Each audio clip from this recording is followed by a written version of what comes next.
بسم اللہ الرحمن الرحیم۔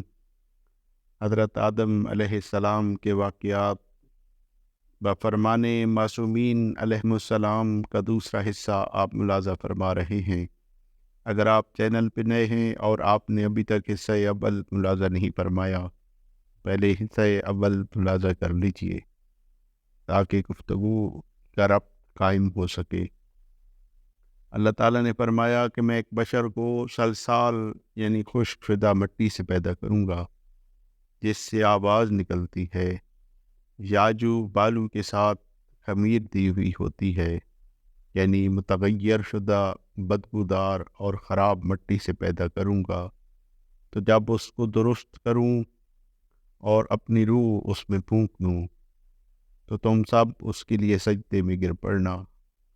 یہ خلقت آدم علیہ السلام کے متعلق خدا کا مقدمہ تھا قبل اس کی کہ ان کو خلق فرمائے تاکہ اپنی حجت ملائکہ پر تمام کر دے۔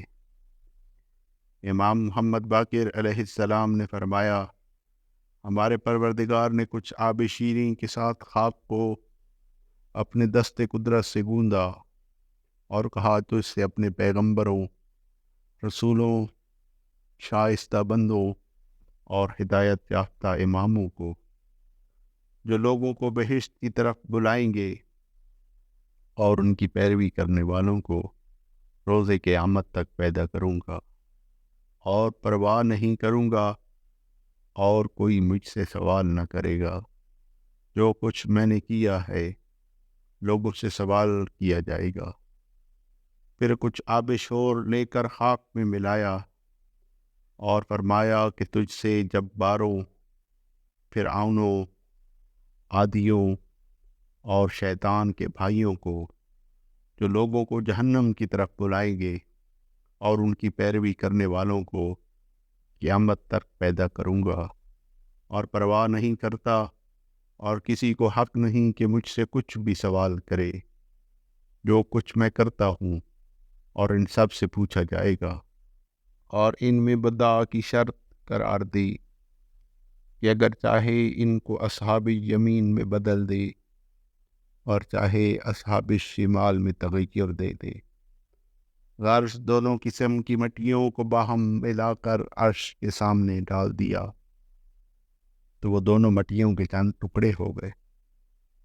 پھر چار فرشتوں کو جو کہ ہواؤں یعنی باد شمال، باد جنوب، باد صبا اور باد دبور پر موکل ہیں، حکم دیا کہ ان مٹیوں کے ٹکڑوں پر ہواؤں کو چلائیں تو ان ٹکڑوں کے ایک دوسرے سے ٹکرا کر پارا پارا کیا اور اصلاح ملائے اور سودا، خون، صفرا اور بلغم ان چار طبیعتوں کو ان میں جاری کیا۔ سودا باد شمال کے سبب سے، بلغم باد صبا کے اثر سے، صفرا باد دبور کے جہد سے اور خون باد جنوب کی تاثیر سے ہے۔ حضرت آدم علیہ السلام کا بدن مستقل اور مکمل ہوا۔ ایک حصہ سودا کے حصہ میں سے ہے جس سے عورتوں کی الفت، امید اور حرص کی زیادتی پیدا ہوتی ہے۔ ایک بلغم کے حصہ میں سے ہے جس سے کھانے پینے، نیکی، عقل مندی اور مدارات کی خواہشات ہے۔ اور ایک صفرا کے حصہ میں سے ہے جس سے غصہ، بیوقوفی، شیطانیت، جبر و سرکشی اور کام میں عجلت پیدا ہوتی ہے۔ ایک حصہ خون کے اثر میں سے ہے جس سے عورتوں کی محبت، محرمات کا ارتکاب اور شہوتیں ظاہر ہوتی ہیں۔ قرض آدم علیہ السلام کو خلق کیا اور 40 سال اسی سورہ بستہ پر قائم رہے۔ شیطان ملعون ان کے پاس سے گزرتا تو کہتا کہ تجھ کو امر بزرگ کے لیے پیدا کیا گیا ہے، اور اگر اللہ تعالیٰ اس کے سجدے کا حکم دے گا تو بے شک میں اس کی نافرمانی کروں گا۔ پھر اللہ تعالیٰ نے روح کو آدم علیہ السلام کے جسم میں پھونکا۔ جب روح آپ کے دماغ میں پہنچی تو آپ کو چھینک آئی تو آپ نے کہا الحمدللہ۔ عبداللہ ابن عباس سے منقول ہے کہ رسول اللہ صلی اللہ علیہ وآلہ وسلم نے فرمایا، جب اللہ تعالیٰ نے آدم علیہ السلام کو خلق فرمایا تو اپنے پاس کھڑا رکھا آدم علیہ السلام کو چیخ آئی تو اللہ تعالیٰ نے ان کو الہام کیا تو ہم بجا لائے۔ امیر المؤمنین علیہ السلام سے منقول ہے کہ حضرت حوا حضرت آدم علیہ السلام کی چھوٹی پسلی سے پیدا ہوئی جب کہ وہ عالم خواب میں تھی، اور اس پسلی کی بجائے گوشت پیدا کر دیا گیا۔ امام جعفر صادق علیہ السلام سے منقول ہے اللہ تعالیٰ نے حضرت آدم علیہ السلام کو آب و خاک سے پیدا کیا، اسی سبب سے ہمت فرزندان آدم تعمیر و تحصیل آب و خاک میں مصروف ہے، اور حوا کو حضرت آدم علیہ السلام سے پیدا کیا، اس لیے عورتوں کی ہمت مردوں سے پست ہے، لہذا گھروں میں ان کی حفاظت کرو۔ امام جعفر صادق علیہ السلام سے حضرت حوا کی خلقت کے بارے میں دریافت کیا گیا اور کہا کہ کچھ لوگ کہتے ہیں کہ اللہ تعالیٰ نے آدم علیہ السلام کی بائیں پسلی سے حضرت حوا کو خلق فرمایا۔ آپ نے ارشاد فرمایا کہ جو کچھ وہ لوگ کہتے ہیں اللہ تعالیٰ اس سے پاک و بلند تر ہے۔ جو شخص ایسا کہے تو وہ قائل ہے کہ خدا قدرت نہیں رکھتا، اور طعن و طنز کرنے والوں کو اعتراض کا موقع دیا جاتا ہے۔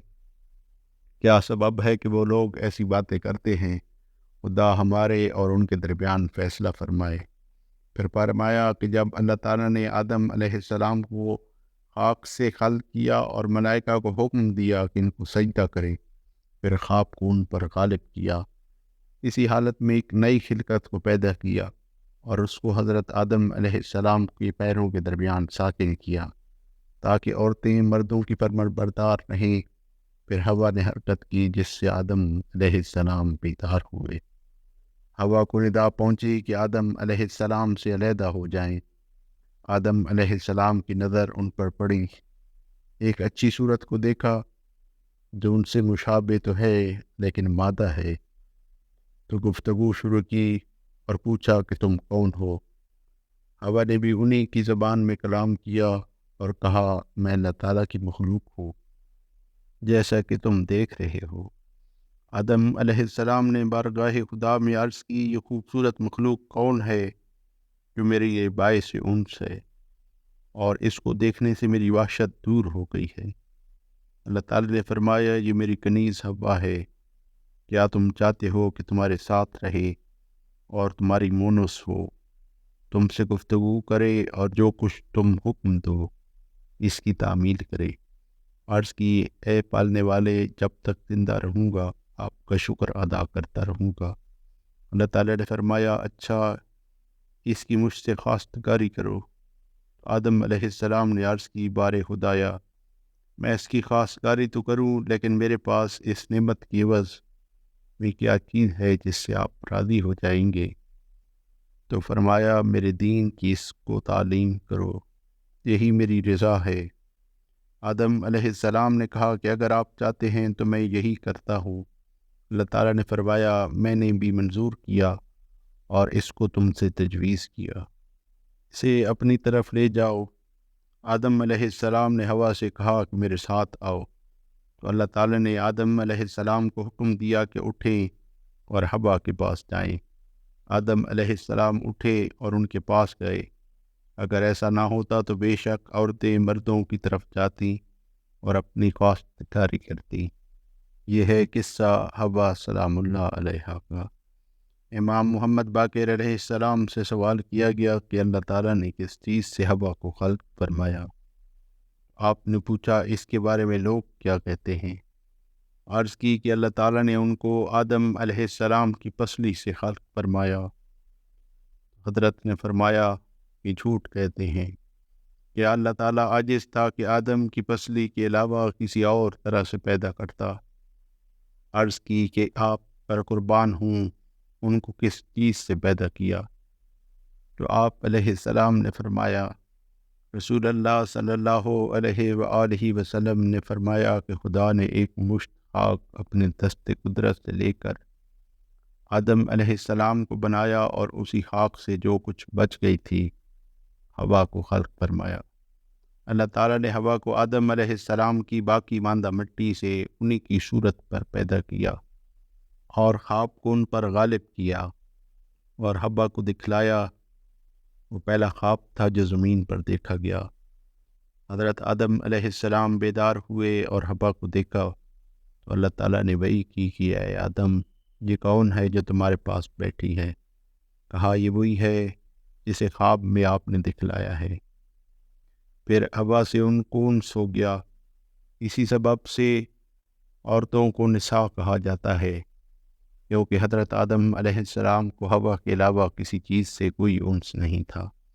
امیر المؤمنین علیہ السلام کی خدمت میں ایک یہودی آیا اور سوال کیا کہ کیوں آدم علیہ السلام کو آدم اور حوا کو حوا کہتے ہیں؟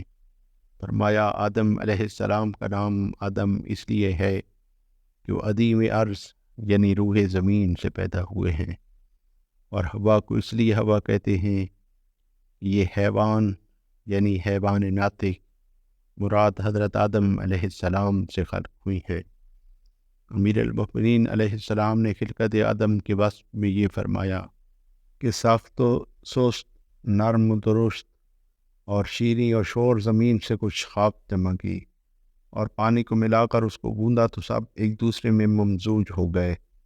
پھر اس سے ایک صورت ہاتھ پاؤں اعضاء و جوار اور جوڑ و پیوند والی بنائی اور خشک کیا یہاں تک کہ وہ مضبوط اور سخت ہو گئی، اور پھر کنکھناہٹ مثل ٹھیکرے کی آواز پیدا ہوئی، اور اس وقت تک اس کے لیے چھوڑے رکھا جب روح پھونکنا مقدر کر چکا تھا۔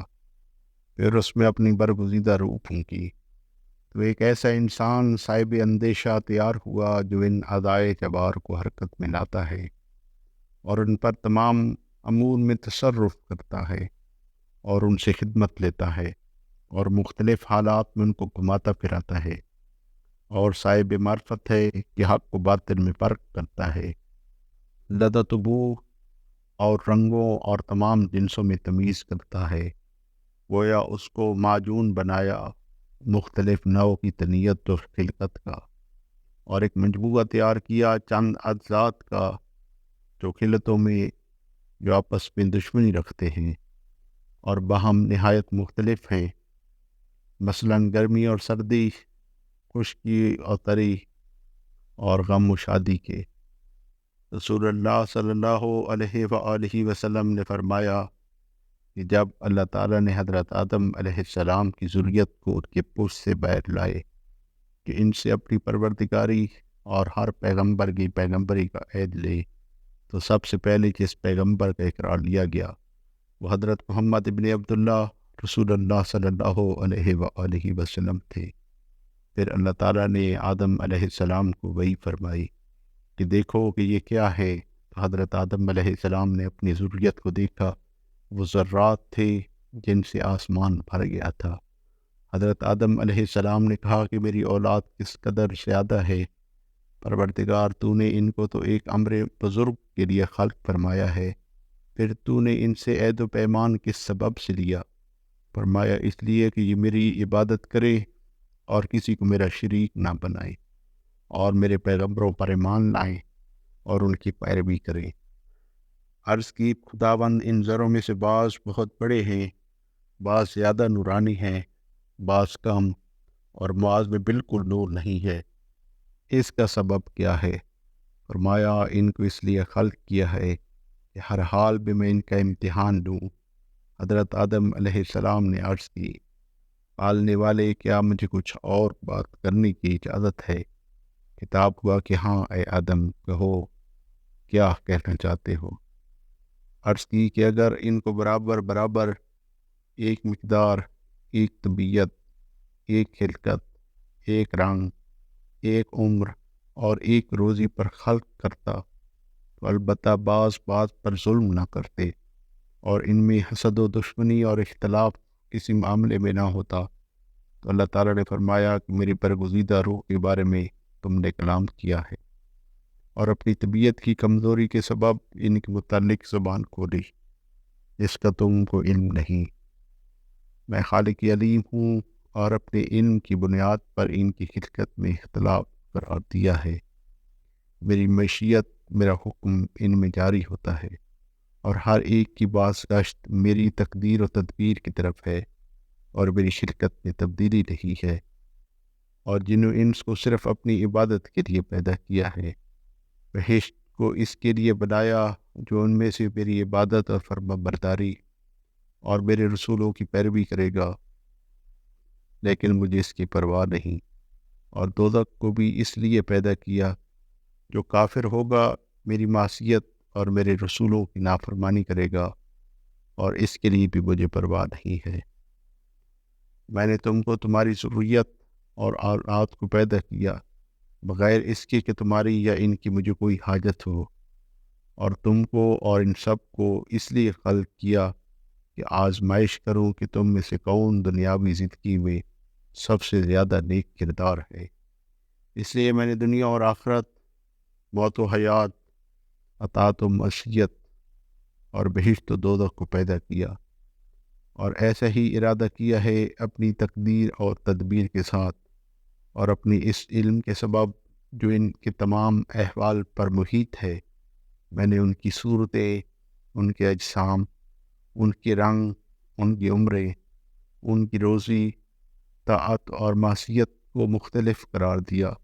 ان میں شقی اور سعادت مند، بینا و نابینا، کوتاہ و بلند، خوبصورت اور بدصورت، عقل مند و نادان، مالدار و پریشان حال، فرما بردار و نافرمان، بیمار و تندرست بنائے۔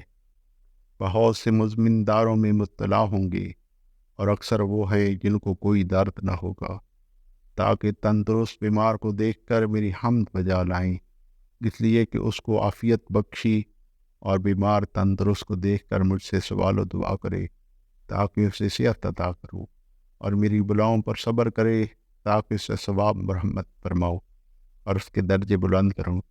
اس طرح مالدار پریشان حال کو دیکھ کر میرے شکر و حمد بجا لائیں، اور محتاج مالدار کو دیکھ کر مجھ سے دعا و سوال کرے، اور مومن کافر کو دیکھ کر میری حمد بجا لائے، اس لیے کہ میں نے ان کی ہدایت کی۔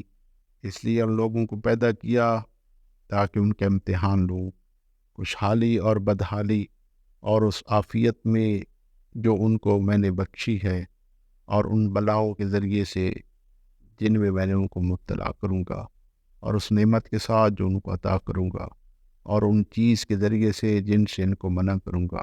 میں خدا بادشاہ قادر ہوں، اور میرے لیے ہے ان چیزوں کو جو مقدر کر چکا ہوں جاری کروں گا۔